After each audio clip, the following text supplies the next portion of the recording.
Salut à tous et bienvenue sur cette chaîne Graines de Copeaux. Aujourd'hui, on va apprendre comment utiliser une toupie en sécurité pour réaliser un chanfrein. Donc aujourd'hui, on va voir avec la machine Gullet T330. Vous allez voir que par rapport à la machine qu'on a vue sur la rainure ou la feuillure, celle-ci est un petit peu différente. Je vous montre tous les réglages pour que vous ayez en main deux machines différentes. Tout d'abord, on va commencer. Donc, comme d'habitude, vous avez vu que tout ce qui est partie métallique, je le pose sur une petite chute de panneau ou alors dans les rangements d'outils. De cette manière-là, j'évite de rayer la table. Donc, la toupie, en quelques mots, donc vous avez une table ici avec une lumière qu'on peut régler. Sur celle-là, il suffit d'appuyer pour déplacer la lumière en fonction du diamètre de l'outil. Ça, je vous conseille de le faire à la fin, une fois que l'outil est réglé. Vous avez un arbre ici d'alésage 50, l'alésage étant le diamètre. Des guides plus ou moins qu'on peut espacer à notre guise, avec des butées qui vont nous servir à faire des usinages arrêtés, par exemple. Je referai également une vidéo sur un usinage arrêté. Des petites réglettes qui vont nous permettre de réduire la lumière au milieu. Un serrage ici quand vous bougez votre guide, alors n'oubliez pas de le desserrer parce que c'est un positionnement numérique. Et enfin, un carter de protection manuel et enfin un entraîneur à 4 rouleaux. Voilà un peu sur les éléments de la machine. Je vous l'ai dit, c'est une machine à positionnement numérique. Ça veut dire qu'on n'a normalement pas à régler manuellement la machine. On va commencer donc par régler l'outil à chanfrein, d'accord? Donc les outils à chanfrein, je vous en ai sorti, il y en a plusieurs. Ici, on a un outil à chanfrein de diamètre 150 avec 3 plaquettes qui vont attaquer. Et je vous en ai sorti deux autres qu'on appelle multipentes. Multipentes, là, on les a réglées à 45 degrés pour faire des chanfreins. Donc multipente, pourquoi? Puisqu'on peut régler l'angle voulu comme on veut. Donc ces outils sont très pratiques, ils sont un peu plus chers, mais on peut faire plusieurs angles avec un seul bloc outil. Voilà. Donc nous aujourd'hui on va régler cet outil-là, multi-angle, donc je rappelle qu'il est réglé à 45 degrés.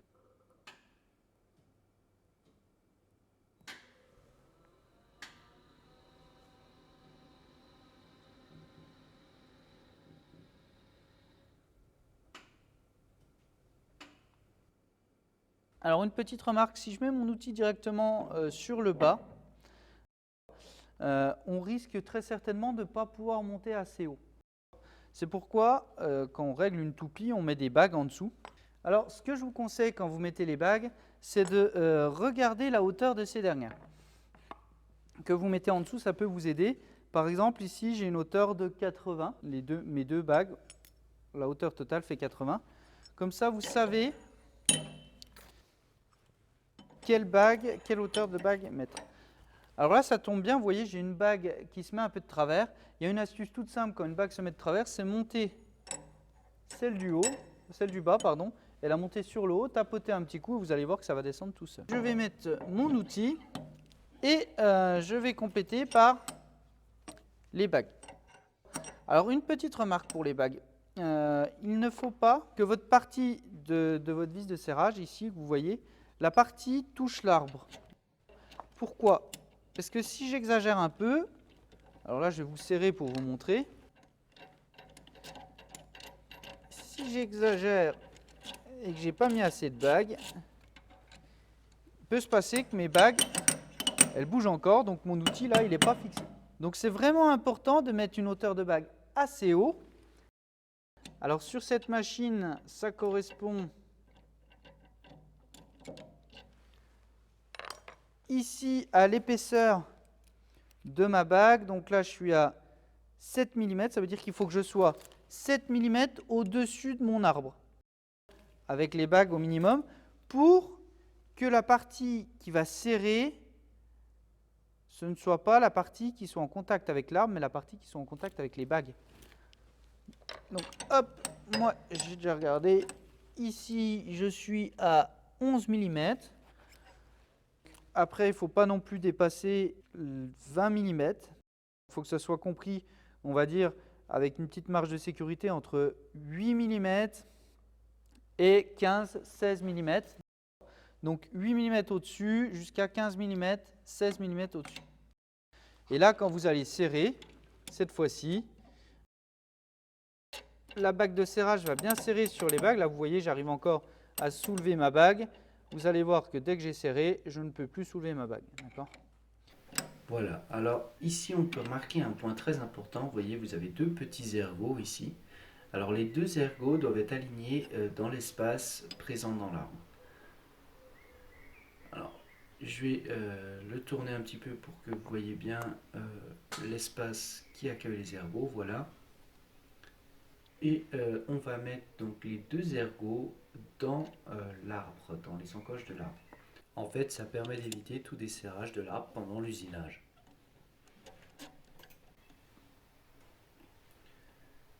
Voilà. Alors là, je vous enlève puisque vous avez vu qu'il manque encore une bague. Donc on va rajouter la bague et je vais visser comme on a vu dans les encoches. Il suffit de tenir la bague comme elle doit être au final et de visser par-dessus. Et comme ça rentre tout seul dans les encoches. Hop.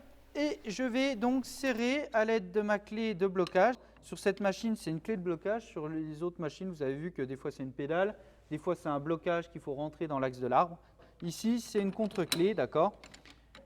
Hop, donc je vais serrer. Ça ne sert à rien de serrer très fort afin de ne pas bloquer le système. Donc, une fois que on a serré la vis. Là, vous avez vu que la vis est entière. Des fois, c'est des demi-lunes. Bon, là, sur notre machine, c'est une vis entière. Et bien, je vais pouvoir commencer à régler mon outil. Mais avant de le régler, je vous conseille d'écarter la table, d'écarter les guides. De cette manière, l'outil, même en cas de fausse manœuvre, ne viendra pas percuter la table et abîmer soit l'outil, soit la table. De même que pour les guides, si vous poussez d'un seul coup sans faire exprès, vous vous trompez, et ben, l'outil ne va pas passer à travers le guide. Et bien maintenant, c'est assez simple. Il me restera plus qu'à régler la hauteur de mon chanfrein. Alors le chanfrein, contrairement à la rainure, contrairement à la feuillure, est un peu différent à régler puisqu'il faut aller, on va dire, à tâtonnement entre la profondeur et la hauteur pour pouvoir bien régler mon chanfrein. Alors c'est ce que je vais faire. Ici, l'affichage, il est pour l'instant à 0. La raison, elle est simple, c'est que mon 0 machine, il est tout en bas. Là, je vous ai dit, j'ai rajouté déjà 2 bagues d'une hauteur de 80 en dessous de l'outil. Ça veut dire que mon arbre, si je veux le régler, il va falloir que je règle à moins 80 déjà pour que mon outil, le bas de l'outil, soit à 0. Mais moi, ce qui m'intéresse, c'est le haut de l'outil. Donc, vous avez au moins une épaisseur encore de 10 à 20 mm. Donc, ce que vous pouvez faire, vous pouvez commencer par mettre 90. Alors, vous avez vu que j'ai cliqué en dessous. Donc là, je vais mettre 90. Et là, le plus important, c'est que par rapport à ma bague, je ne vais pas être en positif, mais en négatif. Donc, ça veut dire que je vais mettre moins 90. Donc, pour mettre moins 90, vous tapez 90 et ensuite, vous ajoutez le symbole moins. Je valide sur Entrée et là, il ne me restera plus qu'à mettre Start pour faire descendre l'outil de 90 mm. Vous voyez bien que je suis à moins 90 par rapport à ma table. Là, si je prends une hauteur de pièce, d'accord, si je viens à côté avec ma pièce, pour le moment, ce que je peux en conclure, alors si vous voulez tourner, il faut enlever le frein.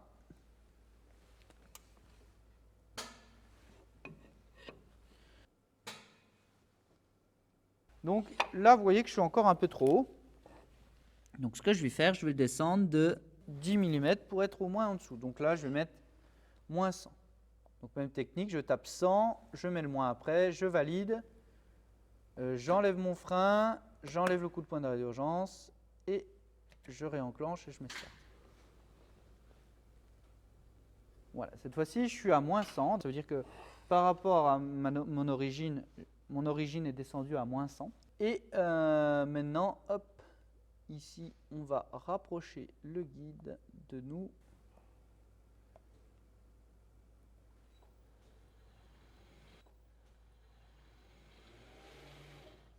Hop, voilà. Là, je peux en conclure que maintenant, j'ai la plaquette qui m'intéresse de ma pente, d'accord, à 45 degrés pour faire mon chanfrein. Et bien maintenant, je vais régler la profondeur. Donc là, je me suis mis à 90. Donc 90, c'est par rapport à l'axe de l'arbre. Pourquoi ? Quand je règle 90, en fait, il va dire 90 de l'axe jusqu'à mon guide. Donc un petit moyen assez simple pour savoir, Et ben vous regardez le diamètre de votre outil. Ici, on est sur un diamètre de 170, donc un rayon de 85. En mettant 90, vous voyez que je prends déjà la matière. La raison, elle est simple. C'est parce que l'outil fait 170 de diamètre, mais vu que j'ai mis une pente, d'accord, sur mon outil multifonction, il fait un peu plus en réalité de diamètre. Si l'outil serait perpendiculaire, à 85 mm, si je règle, je devrais être à fleur. Donc là, vous voyez que je prends un petit peu. Alors, pour régler un chanfrein, en général, on donne le plat du chanfrein. C'est ce qui est l'élément de référence. Le plat du chanfrein, c'est le plat qu'on va faire quand on va usiner. Et on va donner une certaine largeur. Par exemple, je peux avoir un plat de 3 mm ou un plat de 2 mm. C'est la largeur que je veux de mon plat. Donc moi là je vais partir sur un plat de 3 mm. Là à mon avis il me manque un petit peu, donc je vais mettre 89. Je valide, je mets start. Alors une petite remarque, pour enlever le frein c'est ce qui vous empêche de tourner librement. Là vous voyez que j'ai du mal à tourner, parce qu'il y a un frein dessus. Si vous appuyez sur frein, il ne voudra pas directement. Il faut enclencher le coup de poing d'arrêt d'urgence. Vous voyez qu'ici on a une lumière qui s'allume. Et là vous allez pouvoir enlever le frein. Et là, vous allez pouvoir tourner comme vous voulez. Pour remettre le frein, vous avez simplement à cliquer, normalement ça enlève le frein. Par contre, maintenant, tant que la lumière est allumée, vous ne pourrez pas bouger ni le guide, ni l'arbre, ni la hauteur. Pour pouvoir l'enlever, il faut enlever le coup de poing d'arrêt d'urgence, appuyer sur le bouton, et là, vous pourrez rentrer de nouveau vos codes. Donc si la lumière est allumée, dans tous les cas, vous ne pourrez pas bouger des éléments, c'est une sécurité. Maintenant, sur votre outil, vous avez des références, d'accord, notamment le diamètre, la hauteur de l'outil et le diamètre d'alésage. Accepté par l'outil. Ici, vous pouvez voir 4400, 8000. Ça veut dire qu'on peut aller de 4400 à 8000 tours. Pour régler la vitesse de rotation d'une toupie, on a deux façons de procéder. La première, c'est de faire un calcul manuel qui peut être long et très compliqué devant la machine. Notamment avec la vitesse de coupe VC, la formule. La deuxième, c'est la possibilité d'avoir un abac ou un normographe. Alors, j'ai décidé de vous montrer les deux étapes. La première étape que je vais vous démontrer aujourd'hui, c'est le normographe. La deuxième qu'on va utiliser, ça sera l'abac. Je vous utiliserai sur un autre réglage d'une toupie, notamment lors de l'usinage d'une rainure. Dans cette vidéo, on va utiliser le normographe, comme je le disais, qui est de l'Institut national de recherche et de la sécurité, l'INRS, et qui permet de déterminer une fréquence de rotation à la toupie en fonction de plusieurs paramètres, notamment le diamètre de l'outil utilisé, la nature de l'outil de coupe et le matériau utilisé. Toujours dans le but de travailler en sécurité. On détermine la vitesse idéale de coupe pour travailler toujours en sécurité. Pour le principe d'utilisation de ce disque, on le fait tourner afin d'afficher dans la fenêtre supérieure le diamètre de l'outil extérieur. Une fois qu'on a trouvé le diamètre, alors si on n'a pas la dimension exacte, on le met entre les deux. Une fois qu'on a trouvé le diamètre extérieur dans la fenêtre inférieure, on va choisir le type d'outil que l'on utilise. Alors là, on remarque trois grandes familles. Le premier, ce sont les outils monoblocs. En général, ils sont en acier rapide type HSS. L'acier rapide est souvent défini en termes d'abréviation HSS. Ensuite, on a les outils à pastilles brasées. Alors, les dents sont brasées ou collées. En général, ce sont quand même les outils les plus répandus actuellement en menuiserie. Alors, on peut en retrouver en HSS, donc en acier rapide, en stélite, ST, les abréviations, en carbure de tungstène, d'accord, HM, et enfin en diamant synthétique, DIA. Et le dernier type d'outil qu'on a, ça s'appelle un porte-outil à fixation mécanique, que ce soit à couteau affûtable ou jetable, d'accord. Et ces outils-là, en général, ils sont en HSS ou en HM, d'accord. Donc, acier rapide ou carbure de tungstène. Donc une fois qu'on a l'outil, on a choisi notre outil, on va choisir le type de bois. Alors bois tendre, bois dur, panneau. Alors une petite remarque pour les panneaux, comme vous pouvez le voir sur l'affichage, vous devez choisir un outil obligatoirement HM, carbure de tungstène. Il ne nous reste plus qu'ensuite à lire le normographe. On va obtenir la vitesse de coupe en mètres secondes, d'accord, c'est la vitesse de coupe de notre outil tranchant, et la vitesse, la fameuse vitesse de rotation en tours minutes, et c'est celle-ci qu'on va régler sur la toupie pour travailler en sécurité. Pour la bague, ici vous avez un disque que vous tournez. Ici ensuite il faut choisir entre un acier carbure de tungstène et un acier rapide. Voilà, donc HS ou HW. On a toute la plage de fréquences là. Et ensuite il vous suffira de choisir si c'est un bois dur ou un bois tendre pour le HS, donc l'acier rapide, ou si c'est du carbure de tungstène, bois tendre, bois dur, panneau de particules LAT, MDF, ou mélaminé, stratifié, etc. Donc vous voyez, 170, 180, 200. Alors moi je suis entre 160 et 180, donc je vais me mettre à peu près au milieu.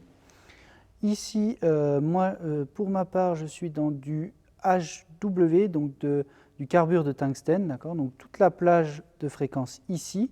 Et je suis dans du bois dur, donc je peux tourner de 5500 à environ 8500 tours minutes. Donc je vais essayer de prendre à peu près le milieu qui se situe ici à 60 mètres secondes. Et donc on obtient une vitesse de rotation entre 6500 et 7000 tours minutes. Alors, moi je vais prendre 7000 tours minutes. Alors là, on peut voir qu'on est à 5500 tours minutes. Alors je vais taper 7000 à l'écran. Et ensuite je vais valider. Voilà, et là directement ça vous a mis à 7000 tours minutes. Et voilà, on a réglé la vitesse de rotation de mon outil. Maintenant, j'ai réglé ma vitesse, j'ai réglé ma hauteur, j'ai réglé ma profondeur. Il ne me reste plus qu'à régler ma lumière ici. Donc, je vais rapprocher au maximum de mon outil. Alors, n'oubliez pas de tourner un petit peu l'outil pour être sûr que ça ne touche pas la table, d'accord, la lumière de la table. Donc, je vous rappelle que pour tourner l'outil, il faut appuyer sur le coup de poing d'urgence, enlever le frein, d'accord, et là, vous allez pouvoir tourner votre outil. Voilà, donc là je suis au plus près dans le cran, alors il faut que le bouton revienne en position, sinon il n'est pas enclenché. Je peux enlever mon frein. Je vais le remettre. Pareil pour les guides, d'accord. Alors petite variante pour les guides, c'est que vous pouvez mettre ici une protection qui vous évitera à votre pièce d'aller à l'intérieur. Il existe beaucoup de machines qui ont différentes méthode. Il y en a, c'est des barrettes que vous ramenez sur le porte-guide. Là, ici, c'est une petite partie qu'on vient rajouter. Et une fois que c'est fait, je vais venir serrer le guide. Une fois qu'on a totalement réglé, on va se faire de la place, enlever tous les outils qu'on n'a pas besoin. Voilà. Ici, on peut baisser le capot de protection, on verra tout à l'heure. Vous pouvez serrer ici les deux guides pour bien verrouiller la largeur. Serrer également la profondeur. Là, on va se ramener le système de protection. Ici, vous avez deux manettes de serrage. Donc, une, c'est pour le système de maintien latéral, d'accord, pour presser votre pièce contre le guide. Et le deuxième, c'est un presseur vertical. Ça va justement presser votre pièce contre la table. Donc les deux sont à régler. Je vous conseille toujours de soulever le capot, d'enlever le frein et de regarder si rien ne touche une fois que vous avez tout fermé. Le capot de protection, vous l'avancez pour que ça couvre un maximum l'outil. Et là, vous voyez très clairement que cette fois-ci, mon outil n'est plus du tout accessible. C'est-à-dire que pour une sécurité, et si j'ai envie de me blesser, là, ça va être très compliqué puisque tout mon outil est caractérisé. C'est-à-dire que je ne peux pas mettre mes doigts dans l'outil. Ça, c'est très important. Donc là, vous enlevez le coup de poing d'urgence. J'enlève également le système ici de verrouillage et je peux lancer mon outil. Alors, je vais allumer l'aspiration et je reviens tout de suite. Voilà, j'ai allumé mon aspiration. Il ne me reste plus qu'à lancer la machine.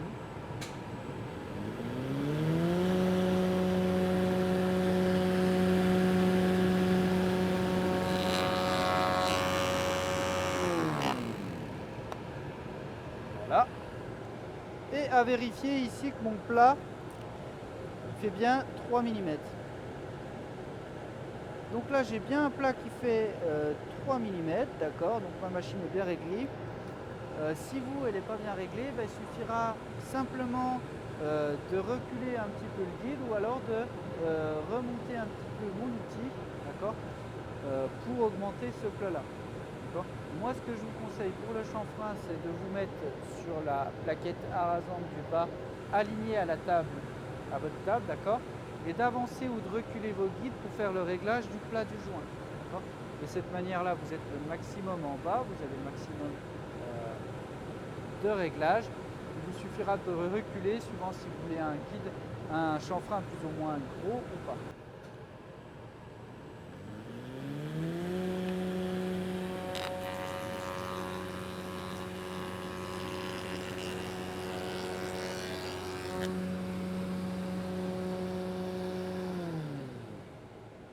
Voilà, mon chanfrein est terminé. Voilà, j'espère que cette vidéo vous a plu, que vous avez trouvé tous les éléments de réponse que vous attendiez. N'hésitez pas à aimer la vidéo, à vous abonner à la chaîne.